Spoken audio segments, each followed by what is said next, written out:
KBOI 2 News, first at 4. And on this afternoon, we start with fresh video of the Boise River. It's still well above flood stage. Parts of the Greenbelt have been underwater now for weeks. And as a matter of fact, just into our newsroom, Parks and Rec has closed another section of the Greenbelt. The 9th Street Tunnel on the south side of the river is now flooded.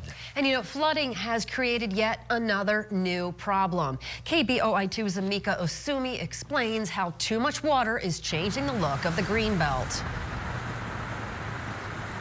Brett and Natalie, the concern has to do with trees like these along the Greenbelt. As the water continues to move quickly and flood the Greenbelt, it can cause issues for nearby trees.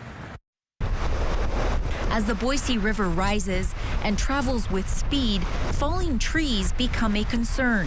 I do expect that we'll see some trees coming down into the river in most cases over the next few weeks. This flood stage is not going to go down anytime real soon.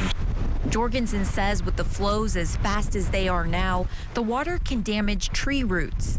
So water flows as they come up from beneath and under the tree to start eating away slowly at the soil that's around the roots. And less soil means less support for the tree system, and then it could start to topple over at that point. Because the river started flooding early this year, Jorgensen says it is possible there could be more tree falls. He isn't extremely worried about trees falling because they form strong roots with neighboring trees. But he says Greenbelt users should be aware of their surroundings. If you walk on the Greenbelt regularly and you happen to notice a tree maybe leaning more than you remember it leaning the day before or the week before, please give us a call at Boise Community Forestry and we'd come down and look at it. Jorgensen expects any trees that fall to fall in the river. He says later on they will have to be removed to keep the river safe for summer recreation.